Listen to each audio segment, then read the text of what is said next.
ভাতৰ লগত এনেকৈ কচু পাতত দিয়া পিটিকাখন হ'লে ভাতকেইটা অলপ বেছিকৈ পেটলৈ যায় নহয় জানো আপোনালোকৰ কাৰ কাৰ প্ৰিয় বাৰু কচু পাতত দিয়া পিটিকা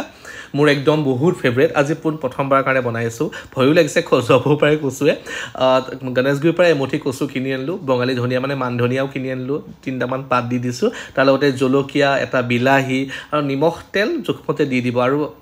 ঘৰৰ বাহিৰতে থকা কলগছৰ পৰাই পাত এখিলা কাটি আনি অকণমান লেৰেলাই লৈছোঁ আৰু ঠাৰিডালে সৈতে ধুনীয়াকৈ ভালকৈ মেৰাই টাৱা এখনত প্ৰথমে অলপ মিডিয়াম ফ্লেমত গৰম কৰি মিডিয়াম ফ্লেমতে ৰাখিছোঁ ঢাকন এখন দি লৈ ওপৰত ওজনটো দিবৰ কাৰণে যাতে হাৱাটো বেছি বাহিৰ ওলাই নাযায় খুন্দনা এটা ব্যৱহাৰ কৰিছোঁ কাৰ কাৰ প্ৰিয় বাৰু জনাবচোন দেই প্ৰথমবাৰ কাৰণে বনাইছোঁ ভয়ো লাগিছে মই কৈছোঁৱে আৰু ইলুটি শিলুটিকৈ 10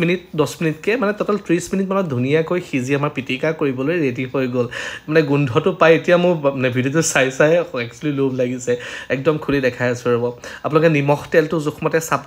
মানে নিমখ যদি হৈছে দিব নালাগে বা পিছত এড কৰিব পাৰে মই অকণমান কেঁচা মিঠাতেল আকৌ এড কৰি ভালকৈ পিটিকা কৰি কিন্তু আমাৰ লোভনীয় ডিছটো ৰেডি কৰিছোঁ কাৰ কাৰ প্ৰিয় বাৰু জনাব ধুনীয়াকৈ মেছ কৰি লৈছোঁ আপোনালোকে জনাবচোন কেনেকুৱা পাইছে ভিডিঅ'টো